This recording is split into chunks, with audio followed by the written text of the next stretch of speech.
Bawat hakbang ko ay may kasamang tunog. Hindi ang yabag ng aking mga sandalyas sa tigang na lupa na puno ng mga tuyong dahon, kundi ang malamig at matinis na kalansing ng 30 pirasong pilak sa loob ng aking supot. Ang telang abaka ng supot ay magaspang sa aking balat, isang paalala sa bawat paggalaw. Ang tunog ng mga pilak ay isang musika ng impyerno, isang agunyas na tumutugtog, hindi para sa isang patay, kundi para sa isang kaluluwang nasa bingit ng kamatayan, ang aking kaluluwa. Ang gabi sa Getsemani ay malalim, isang dagat ng itim na tinta na nilunod ang mga kulay ng mundo. Ang hangin ay malamig, may dalang amoy ng alikabok at ng mga halamang malapit ng malanta. Tanging ang buwan ang nakabitin sa langit, isang bilog at maputlang saksi na tila mata ng isang bangkay. Ang liwanag nito ay hindi nagbibigay ng ginhawa. Ito'y isang sinag na humuhusga, bumabagsak sa lupa na parang isang malamig na hatol mula sa langit. Sa ilalim ng liwanag na iyon, ang anino ng bawat puno ng olibo ay nagiging isang halimaw na may mga galamay na humahabol sa akin. Mga daliring nag-aakusa sa bawat sulok. Isang oras pa lamang ang nakalilipas, o baka isang siglo na. Ang panahon ay nawalan ng kahulugan mula noong sandaling ang aking mga labi, mainit at basa sa kaba, ay dumampi sa kanyang pisngi. Naramdaman ko ang magaspang na balbas, ang init ng kanyang balat. Isang saglit na pag-init na sinundan ng walang hanggang panlalamig sa aking buong pagkatao. Ito ay isang selyo, isang tatak ng pagkakanulo na inilapat ko hindi lamang sa kanyang balat, kundi sa mismong aklat ng kawalang hanggan. At tinitigan niya ako. Sa mga gabing hindi ako makatulog, iniisip ko kung anong uri ng mga mata ang sasalubong sa akin sa sandaling iyon. Mga matang nag-aalab sa galit, mga matang puno ng pagkasuklam, o siguro mga matang may pagkadismaya na siyang pinakakinatatakutan ko sa lahat. Ngunit wala sa mga iyon ang nakita ko. Ang mga mata niya ay isang lawa ng katahimikan, walang galit, walang paghatol. Tanging isang malalim, hindi maarok na kapayapaan na tila nagsasabing, alam ko, at sa kanyang pagkaalam, sa kanyang katahimikan, doon ako tuluyang nawasak. Mas madali sanang tanggapin ang isang sigaw, isang sumpa, isang sampal. Ngunit ang kanyang katahimikan ay isang salamin na ipinakita sa akin ang kabuuan ng aking kasalanan. Isang kabuuan na napakabigat dalhin. Paano ako nakarating dito? Paano ang mga paang ito, na minsang sabik na tumakbo sa kanyang tabi, sa mga maalikabok na daan ng Galilea, ay ang siyaring mga paang nagdala sa akin sa mga punong saserdote. Naaalala ko pa ang unang araw, ang araw sa tabi ng lawa. Ang araw na iyon ay napakaliwanag. Ang sikat nito'y sumasayaw, na parang mga gintong alitaptap sa ibabaw ng asul na tubig. Ang hangin ay amoy alat at isda at basang lambat, ang amoy ng buhay. Nagsasalita siya sa mga tao, at ang kanyang tinig ay hindi kulog, kundi tunog ng tubig na umaagos, malinaw, payapa, at nagbibigay buhay. Nang magtama ang aming mga mata, tila huminto ang lahat, ang ingay ng mga mangingisda, ang tawanan, ang alon. At winika niya ang mga salitang humubog at sumira sa aking buhay. Sumunod ka sa akin at sumunod ako. O sa ngalan ng lahat ng mga anghel, paano ako sumunod? Iniwan ko ang lahat. Sa kanya, nakita ko ang isang pangako, isang apoy na magpapalaya sa Israel, isang hari, isang manunubos, ngunit may dalawang Judas sa loob ko, at sila'y laging naglalaban. Ang unang Judas ay ang naniwala, ang nakakita sa tinapay na dumami, ang nakarinig sa mga talinghaga, ang naramdaman ang pag-asa sa bawat salita niya. Siya ang Judas na handang mamatay para sa kanya.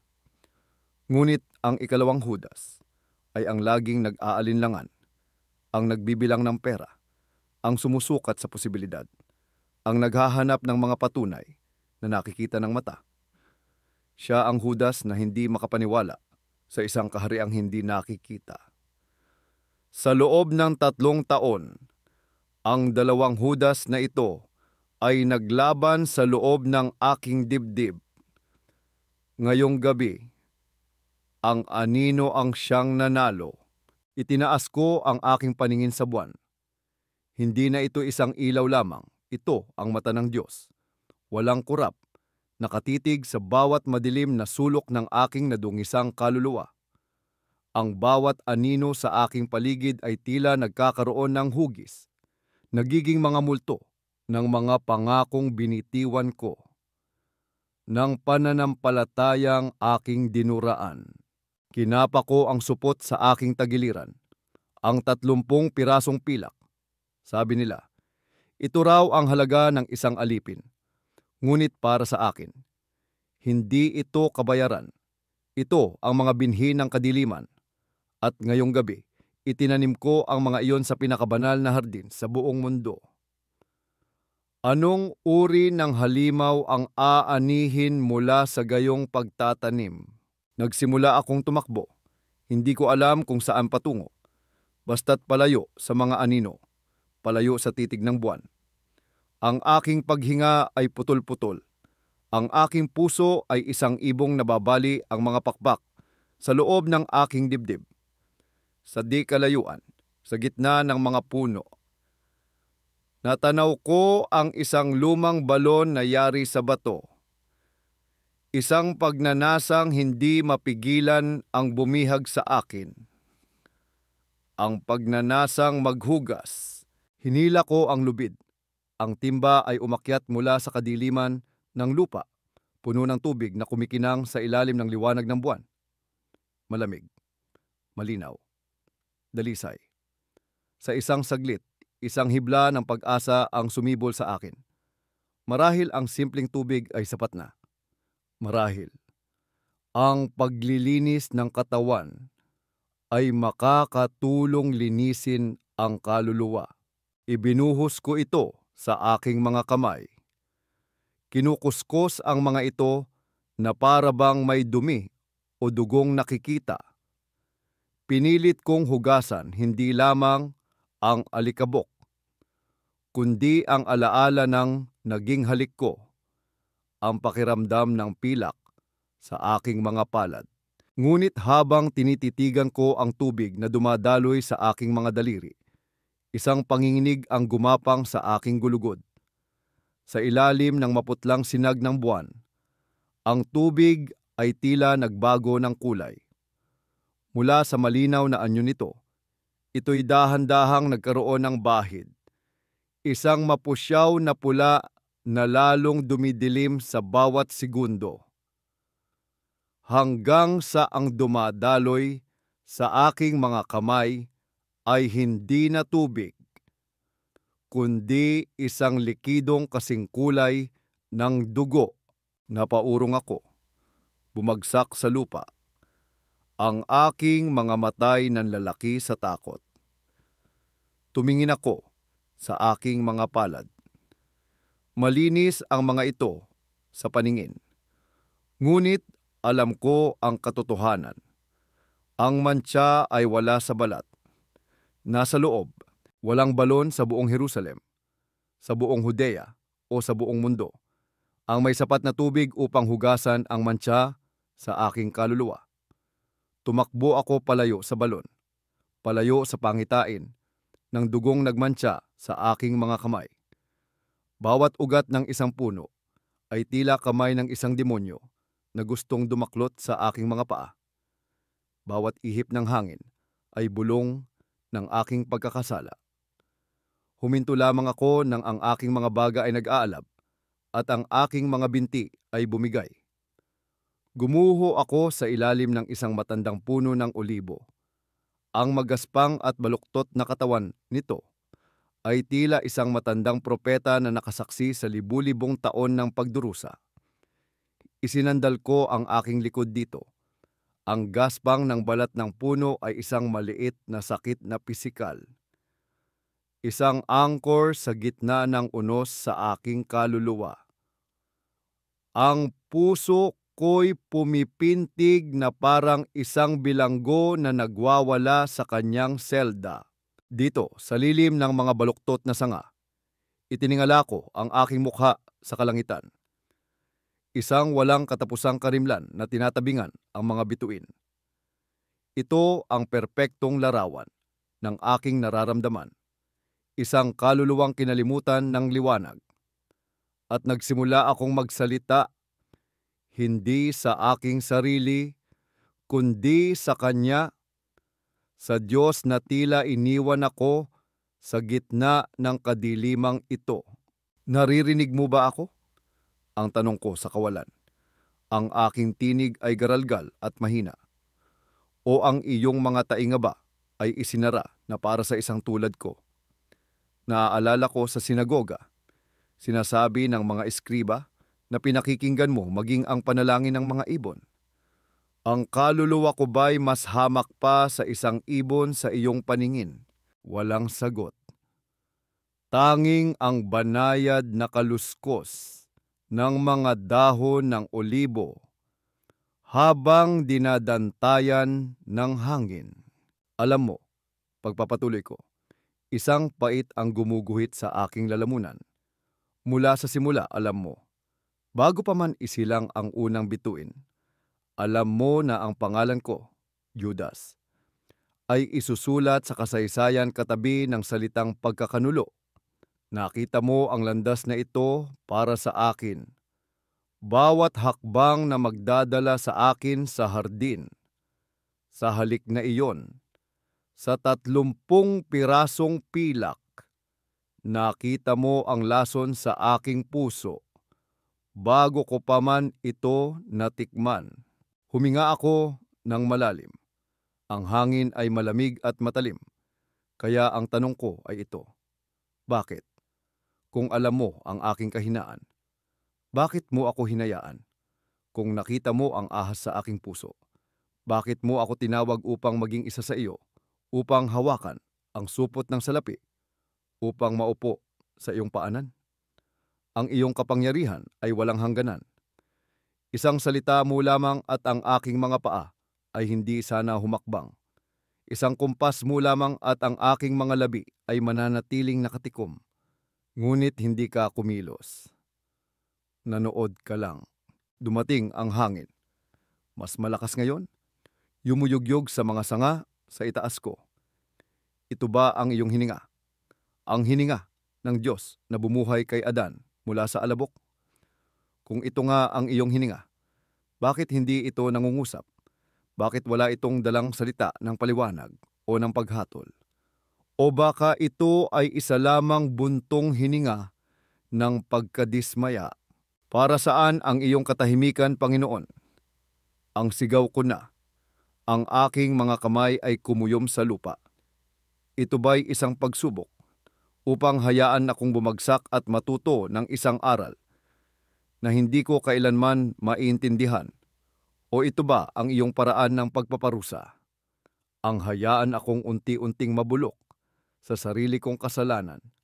Ang hayaan akong wasakin ang aking sarili. Sabihin mo sa akin, kahit isang salita lang, galit, pagkamuhi, sabihin mo, ngunit wag itong katahimikan, ang kanyang katahimikan.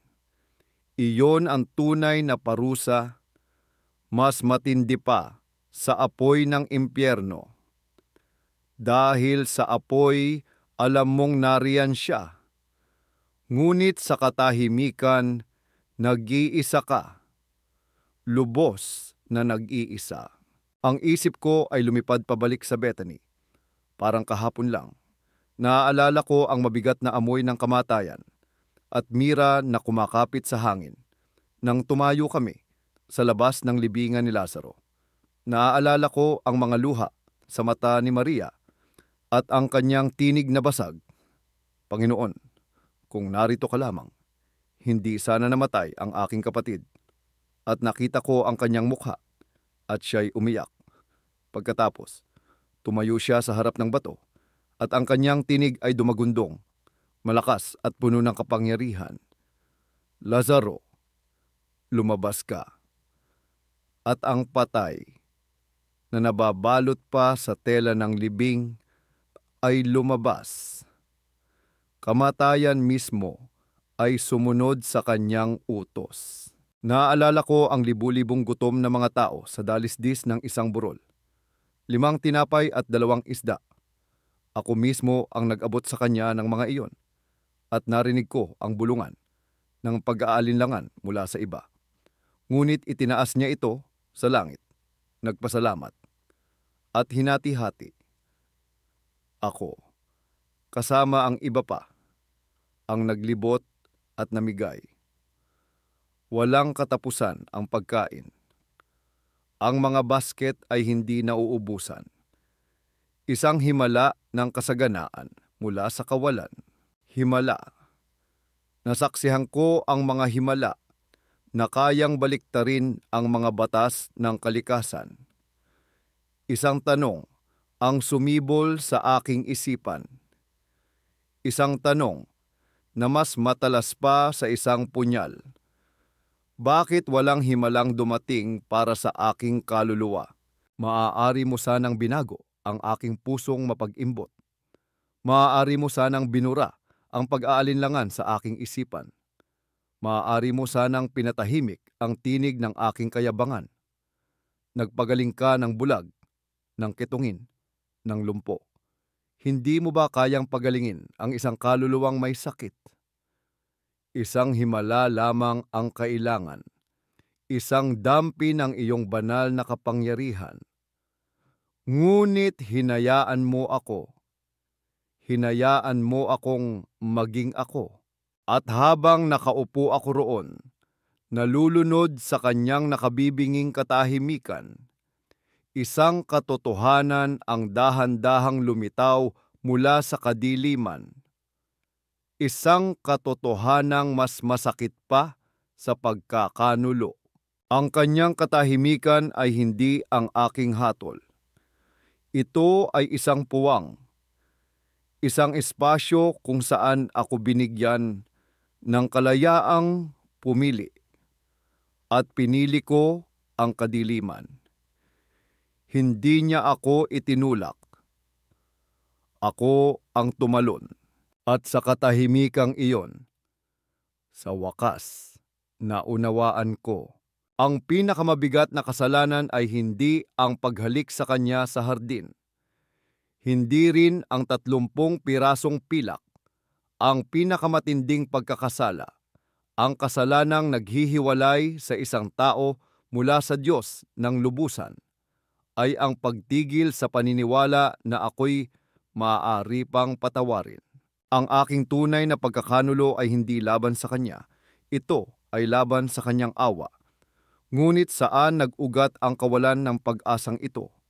Ang kasalanan ay hindi isang kidlat na bigla na lang tumatama mula sa isang maaliwalas na langit. Hindi. Ito ay isang ugat na dahan-dahan. Sa loob ng maraming taon, ay gumagapang sa ilalim ng lupa.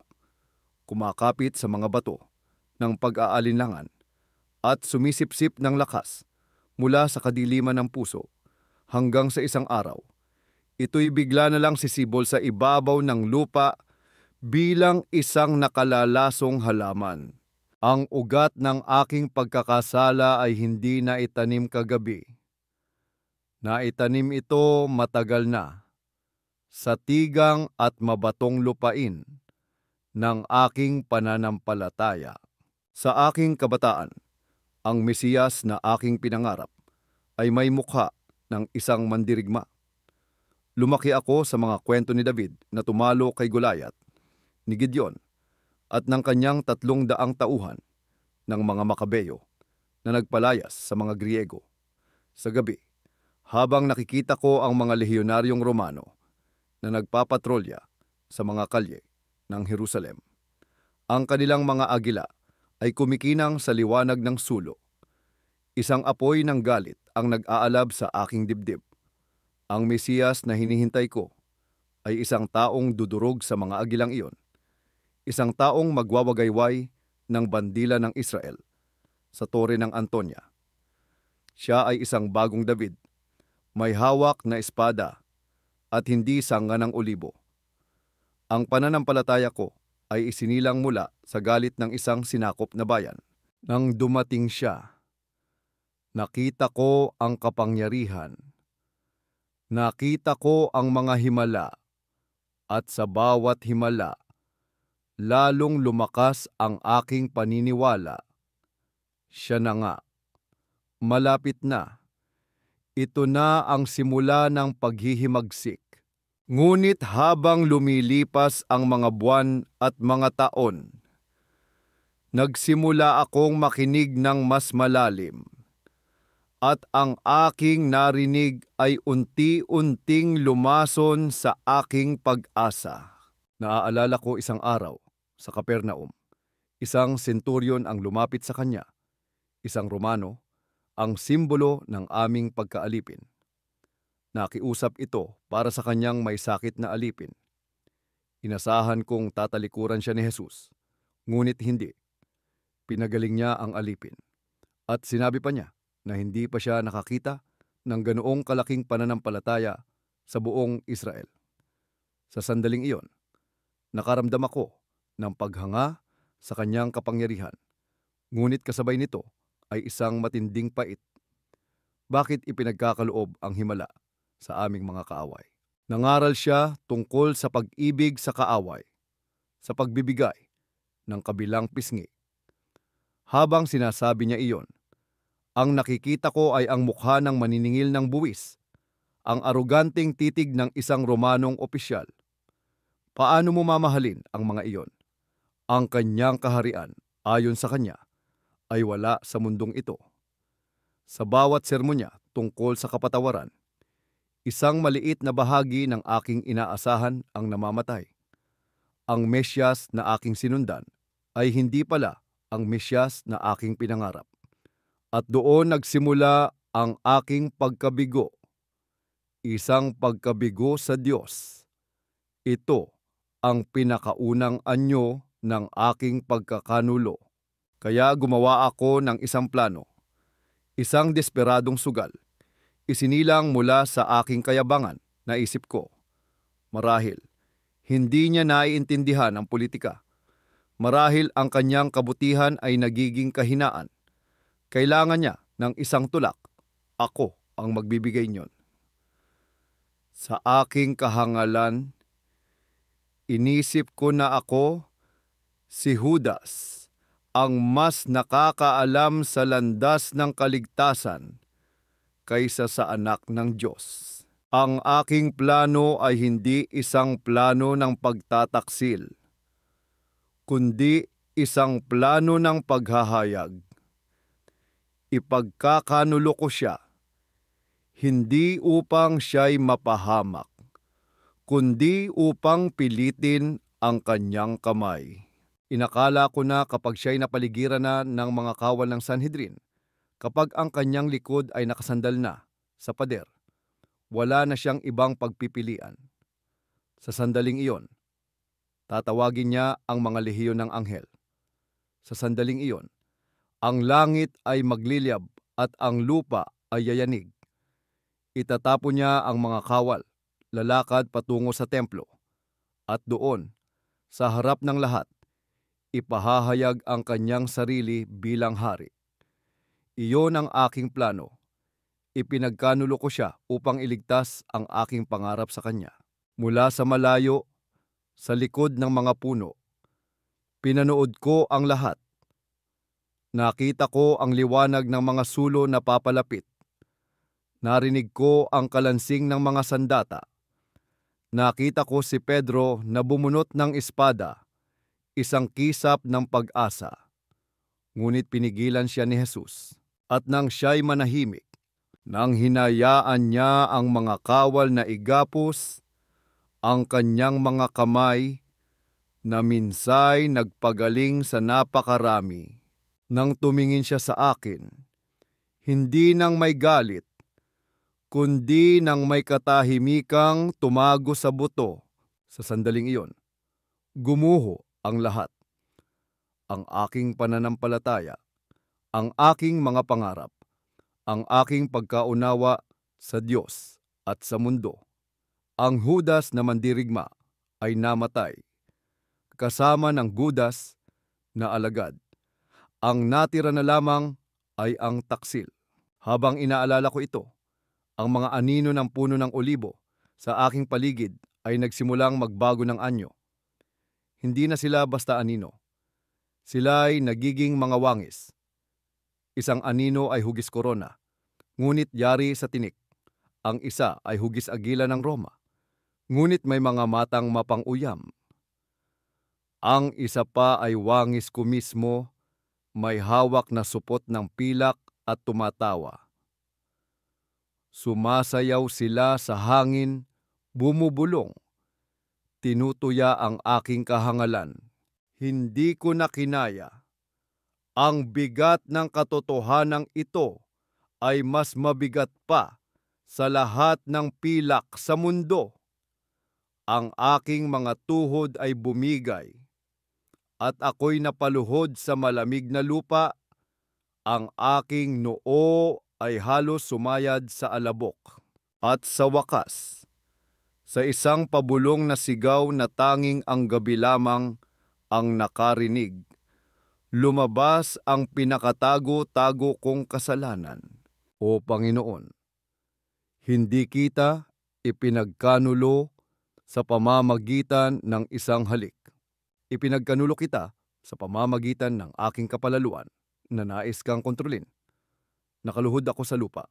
Ang aking noo ay nakasubsob sa alabok na malamig at mamasa-masa. Pagkatapos ng huling pag-amin na iyon, isang nakabibinging katahimikan ang bumalot sa akin. Wala ng mga anino, wala ng mga bulong, wala ng mga alaala.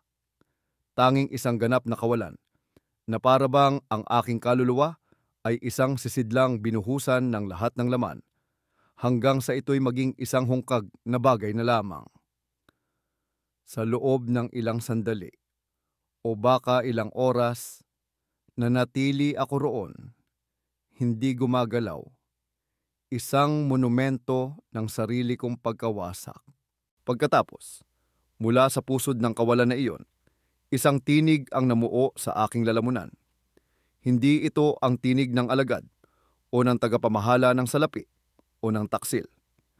Ito ang tinig ng isang kaluluwang hubad, hinubaran ng lahat ng kayabangan, ng lahat ng pangarap, ng lahat ng pag-alinlangan. Ito ang tinig ko sa kanyang harapan, sa kauna-unahang pagkakataon, at nagsimula akong manalangin. Hindi ang mga dasal na saulado mula sa mga sinagoga, kundi isang daing, isang sigaw na nagmula sa pinakailalim ng aking nawasak na pagkatao. Panginoon ng awa, ang bulong ko sa lupa. Kung ako'y lilimutin mo, sino pa ang makakaalaala sa akin? Ang aking pangalan ay magiging isang sumpa sa labi ng mga tao, isang kwento ng kadiliman. Tanging ikaw lamang ang nakakakilala sa Judases na sumunod sa iyo sa tabi ng lawa, sa Judases na tumawa sa iyong mga talinghaga, sa Judases na naniwala kahit sa isang saglit. Kung lilimutin mo siya, siya'y tuluyan ng mamamatay. Kung ang mga pinto ng langit ay isasara para sa akin, saan pa ako kakatok? Kung ako'y ipagtatabuyan ng iyong liwanag, saang kadiliman pa ako magtatago? Ang buong sanlibutan ay naging isang kulungan para sa akin, at ang tanging bintana ay ang iyong mukha. Huwag mo itong isara sa akin, at ako'y umiyak. Hindi isang pag-iyak ng awa sa sarili, kundi isang baha, isang unos ng mga luha na matagal nang naipon sa likod ng dike ng aking kapalaluan. Ang aking mga balikat ay yumanig, at ang mga hikbi ay pumunit sa aking lalamunan. Bawat patak ng luha na bumagsak sa lupa ay tila isang pirasong pilak na aking isinusuka, isang pagtatangkang alisin ang lason sa aking sistema. At sa gitna ng aking mga luha, isang kabalintunaan ang aking natuklasan. Sa mismong sandali na naniwala akong hindi na ako kailanman mapapatawad, sa sandaling iyon ko pinakamatinding hinanap ang iyong presensya.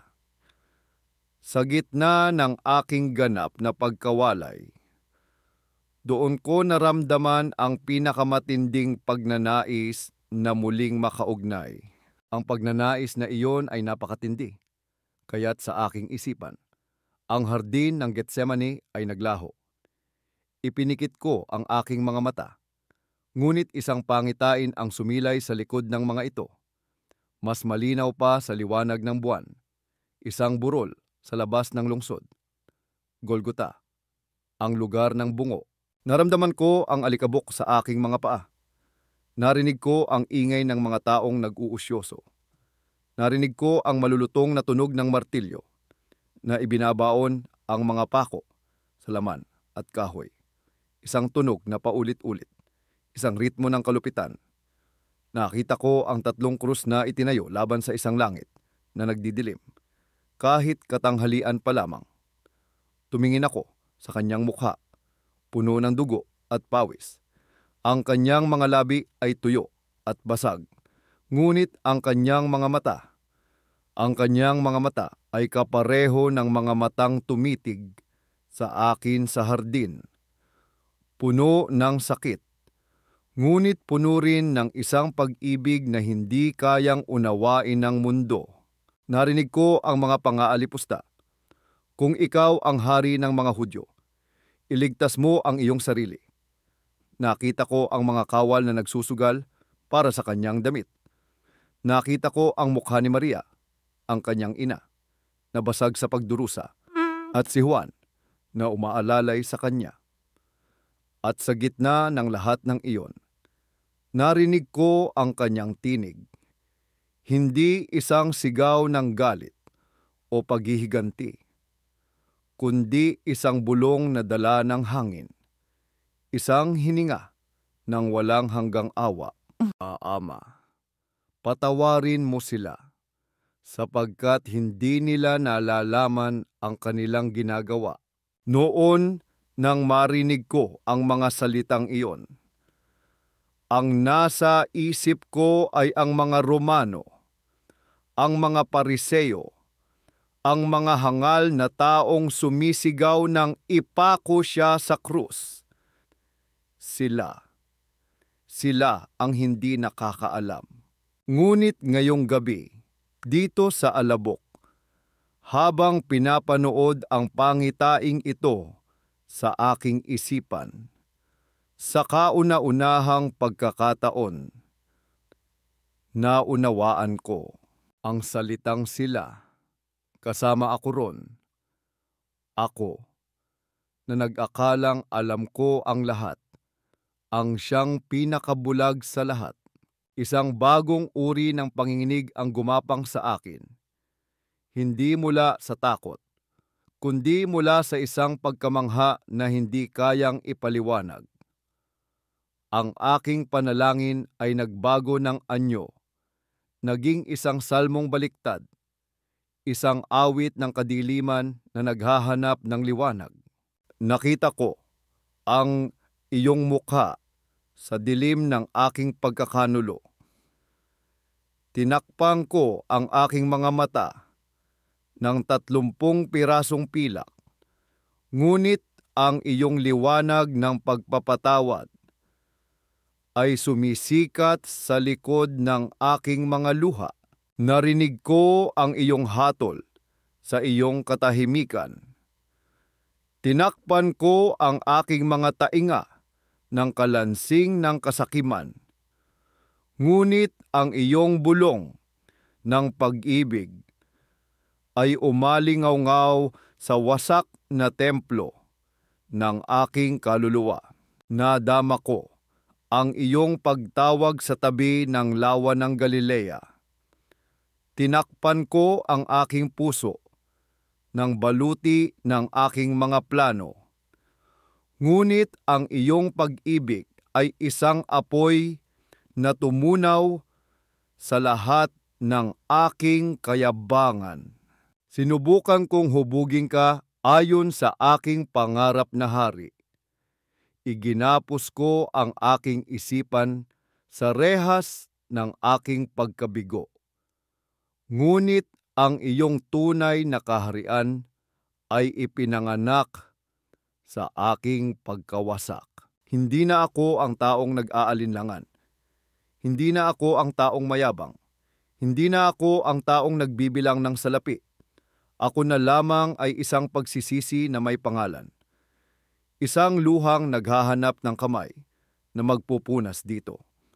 Ang aking huling panalangin ay hindi isang hiling para sa buhay, kundi isang hiling para sa awa. Isang pakiusap, hindi upang makatakas sa parusa, kundi upang matagpuan sa gitna ng kadiliman. Ang aking mga luha ay natuyo na, ngunit ang bakas ng mga ito sa aking pisngi ay malamig sa hihip ng hangin. Tumayo ako mula sa aking pagkakaluhod. Ang aking mga kasukasuan ay naninigas. Ang bagyo sa aking kaluluwa ay tumila na. Ang natira na lamang ay isang malawak at mapayapang kalungkutan. Isang pagtanggap na hindi ko inakalang posible. Dahan-dahan, nagsimula akong maglakad palayo sa hardin, palayo sa lugar ng aking pagkakanulo at ng aking pagluhod. Bawat hakbang ay mabigat, ngunit hindi na dahil sa bigat ng kasalanan, kundi sa bigat ng pagkaubos. Nalakad ko ang mga daanang pamilyar sa akin, ngunit ngayon ay tila bago sa aking paningin. Ang gabi ay nagsusuko na sa dulo ng sanlibutan. Sa silangan, isang manipis na guhit ng kulay abo at lila ang unti-unting pumapawi sa kadiliman, na parang isang sugat na bumubukas sa balat ng gabi upang isilang ang umaga. Ang mga bituin, na minsay tila mga matang mapanghusga, ay isa-isang naglaho na parang mga kandilang hinihipan.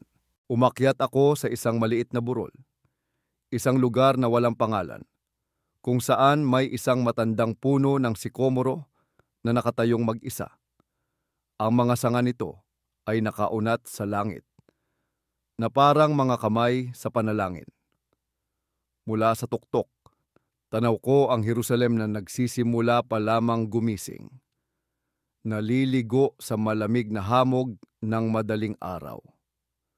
At pagkatapos, ang unang sinag ng araw ay sumilip sa ibabaw ng mga bundok ng Moab.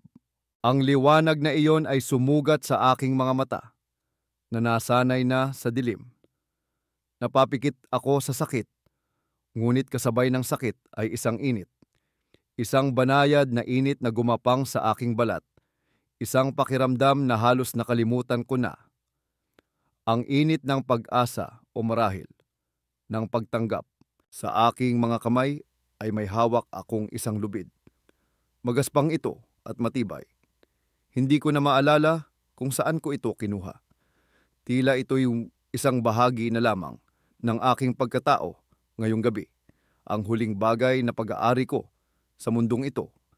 Ito ang tuldok sa dulo ng pangungusap ng aking buhay. Walang nakakaalam kung ano ang tumatakbo sa aking isipan sa mga sandaling iyon. Ang galit ay wala na. Ang pag-aalinlangan ay naparam na. Ang pagkabigo ay naging alabok na lamang.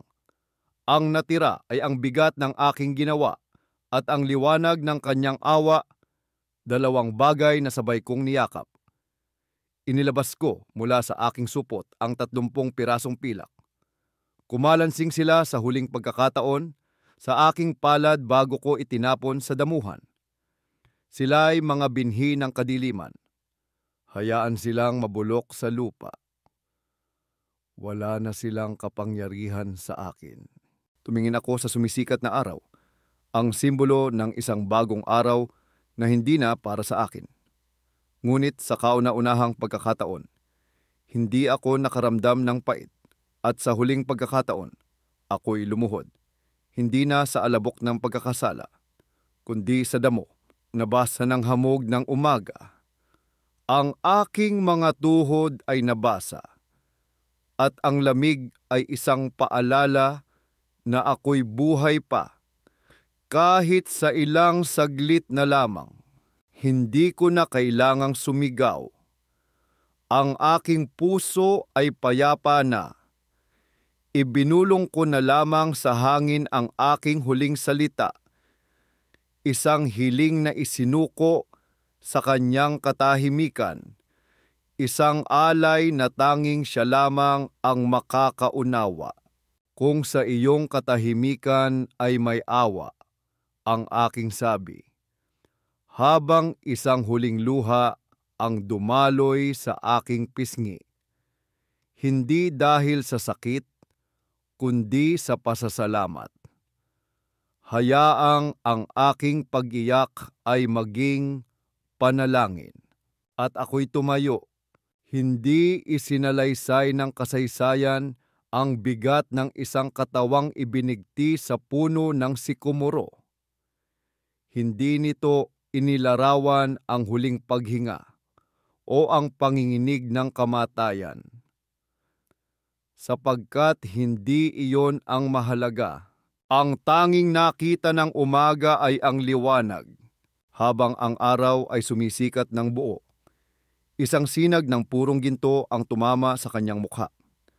At sa isang saglit, ang lahat ng guhit ng paghihirap, ng pag-iyak, ng pag-aalinlangan ay tila nabura, na para bang isang kamay ang marahang humaplos dito. Pinalitan ng isang hindi maipaliwanag na katahimikan, at isang marahang hihip ng hangin ang umuga sa sanga. Ang mga dahon ay kumaluskos na parang isang bulong, isang tinig na kasing antigo ng panahon at kasing payapa ng walang hanggan. Nadala ang dalawang salita. Tapos na. Walang nakakita, walang nakarinig. Tanging ang Diyos at ang umaga ang naging saksi. At sa katahimikan ng umagang iyon, marahil, isang kaluluwang nawala ay muling natagpuan.